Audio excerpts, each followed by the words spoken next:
देश की राजधानी दिल्ली में श्री केदारनाथ मंदिर ट्रस्ट दिल्ली द्वारा 7 दिवसीय शिव महापुराण कथा का भव्य आयोजन कराया जा रहा है, जिसमें परम पूज्य निरंजन पीठाधीश्वर श्री श्री 1008 आचार्य महामंडलेश्वर स्वामी कैलाशानंद गिरी महाराज के पावन सानिध्य में शिव महिमा का अलौकिक गुणगान किया जाएगा। दिल्ली में पश्चिम बिहार के मियावली स्थित डीडीए ग्राउंड में 17 नवंबर से 23 नवंबर तक होने वाली इस शिव महापुराण कथा का वाचन स्वयं महामंडलेश्वर कैलाशानंद गिरी जी महाराज द्वारा किया जाएगा। कार्यक्रम की जानकारी देते हुए कैलाशानंद जी महाराज ने बताया कि शिव महापुराण कथा केवल धर्म का वर्णन नहीं है, बल्कि चेतना के जागरण का मंच है। शिव कथा सुनने वाला व्यक्ति अपने भीतर शिव को जागृत करता है। कथा में ज्ञान की आवश्यकता है, कथा में भक्ति की आवश्यकता है, कथा में श्रद्धा की आवश्यकता है, कथा में समर्पण की आवश्यकता है, कथा में विश्वास की आवश्यकता है, कथा में एकाग्रता की आवश्यकता है, कथा में निर्मलता की आवश्यकता है। कथा करने वाला भी और कथा सुनने वाला भी क्रोधी ना हो।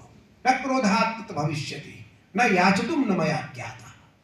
इसलिए भक्ता को कैसे होना चाहिए? वैरागी निश्लह कुशलः, वैरागी कुशल हो, कथाकाल वैरागी हो, निष्प्रही हो, शिव का उपासना करने वाले, शिव का चिंतन करने वाले, तो आपको सरल मिलेगा।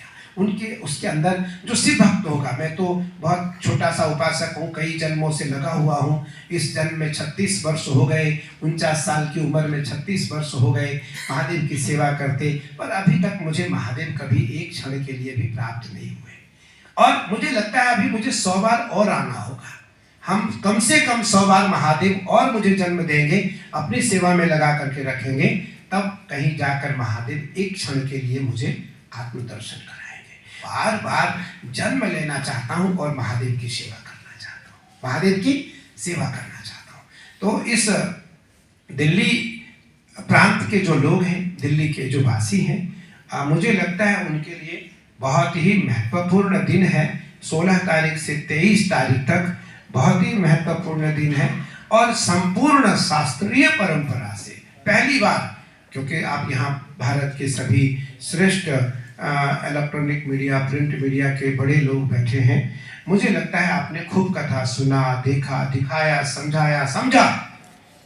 ये एक थोड़ी सी अलग कथा इसलिए होगी, इस कथा में वक्ता और श्रोता दोनों शास्त्रीय परंपरा से कथा को कहेंगे और कथा को सुनेंगे, कथा को श्रवण कराएंगे और कथा को श्रवण करेंगे। ये 12 ज्योतिर्लिंग की नित्य स्थापना होगी, 12 ज्योतिर्लिंगों का नित्य अभिषेक होगा, 12 ज्योतिर्लिंगों का नित्य पूजन होगा। 12 ज्योतिर्लिंगों पर दिल्ली के और देश के जो प्रमुख जन हैं, वो भी, जो सामान्य जन हैं, वो भी नरेश जी और उनकी टीम के द्वारा जो निर्धारित होंगे, वो अभिषेक पर बैठेंगे और विधि सम्मत अभिषेक करेंगे। जो एक बार अभिषेक कर लेगा, उसके जीवन के बहुत सारे जो कार्य हैं वो भी पूरे हो जाएंगे और अंतःकरण में उसको धर्म, अर्थ, काम और मोक्ष की प्राप्ति भी होगी। सुरेंद्र जी, आपको पता है कि केदारनाथ मंदिर बना रहे हैं बुराड़ी में। उसका उद्घाटन हमने और उत्तराखंड के सीएम साहब ने किया था।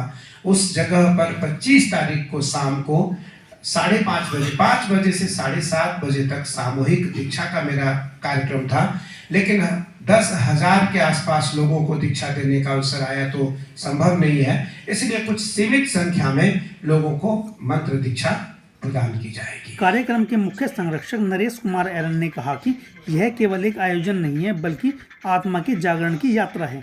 उन्होंने कहा कि हमारा उद्देश्य इस कथा के माध्यम से लोगों में धर्म, कर्म, सत्य और करुणा का संदेश पहुंचाना है। आदरणीय स्वामी जी का आदेश के अनुसार दिल्ली की धरा के ऊपर 12 पार्थिव ज्योतिर्लिंग का एक बहुत बड़ा रुद्राभिषेक होगा। आचार्य महाराज श्री उसमें विराजमान रहेंगे। शंकर जी का आपने सभी ने देखा है कि इन्होंने एक एक ऐसी अनुभूति से, एक ऐसे शब्दों से, एक ऐसे विवरण से इन्होंने शंकर जी के बारे में बताया है कि आपको कैसे अपने परम दिल के अंदर अपने सौभाग्य को बनाते हुए कि आपके सामने शंकर जी विराजमान है, शिवलिंग के रूप में है, तस्वीर के रूप में, किसी भी रूप में है या नहीं है। तो महाराज जी ने कहा कि अगर आपने दिल में एक बार संकल्प कर लिया कि आप शंकर भगवान जी को जल अर्पण कर रहे हैं, तो जल अर्पण होगा। शिव पुराण की सबसे बड़ी कथा होने जा रही है और जिसके मुख्य यजमान नरेश एरन जी हैं, इनकी पूरी टीम है, सुरेंद्र रोतेला जी हैं, इनकी पूरी टीम है। और मुझे लगता है यह शिव पुराण कथा ऐतिहासिक दिल्ली में इसलिए होने जा रहा है कि भगवान शिव के भक्त के द्वारा और विद्वतापूर्ण शास्त्रीय परंपरा के अनुसार यह कथा 12 ज्योतिर्लिंग निर्माण के साथ नित्य उनकी सेवा के साथ यह कथा होने जा रही है। यह कथा 17 तारीख से 23 तारीख तक है। 17 तारीख को कथा का उद्घाटन है, शुभारंभ है, और 23 को कथा का समापन है। 24 तारीख को सामूहिक यज्ञ और भंडारा है।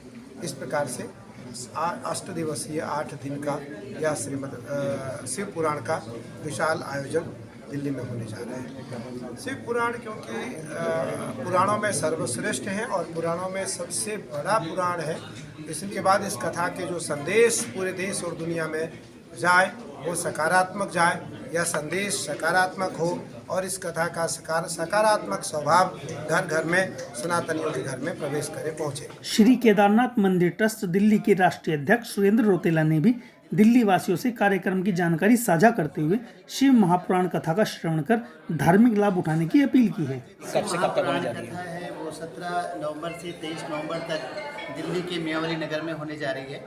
16 तारीख को कलश यात्रा है और 25 तारीख को महाराज जी द्वारा केदारनाथ मंदिर में गुरु दीक्षा का प्रोग्राम है, जो कि बहुत दिव्य होने वाला है। दिल्ली में पहली बार गुरु जी गुरु दीक्षा का प्रोग्राम करेंगे और बहुत अच्छे से सभी लोग को गुरु दीक्षा मिलेगी। दिल्ली वालों से किस तरह का संदेश है?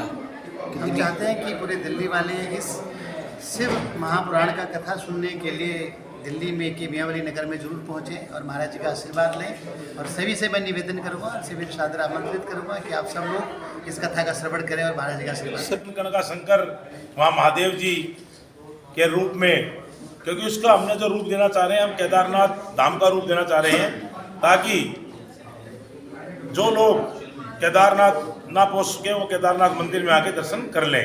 वहीं पर केदारनाथ जी का जो मंदिर बन रहा है, जो उनकी शिला लगनी है, वहीं लगेगी। शिला के दर्शन अभी जारी हैं, कोई भी जाए। वहाँ पर एक छोटे से मंदिर के अंदर भगवान जी विराजमान है।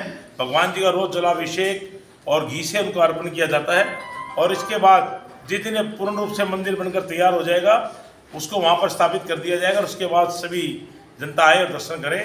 मैं सभी को निवेदन करूंगा कि सभी कथा में आए, शंकर जी का शिव महापुराण का अमृत पान करें और जो भी इस केदारनाथ मंदिर से जुड़ना चाहे वो आमंत्रित हैं। आप मन से, तन से, किसी भी रूप से आप इसमें जुड़ सकते हैं। आप ये निवेदन करूंगा कि कण कण में शंकर हैं, तो हर जगह शंकर जी विराजमान है।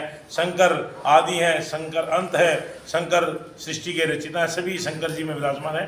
तो आप सभी को पुण्य एक बार निवेदन कि आप 16 तारीख को कलश यात्रा में शुरू हो। कार्यक्रम में वरिष्ठ भाजपा नेता और धर्मावलंबी संगीत सोम भी मौजूद रहे। कार्यक्रम में महामंडलेश्वर व अन्य अतिथियों का शॉल उड़ाकर स्वागत भी किया गया।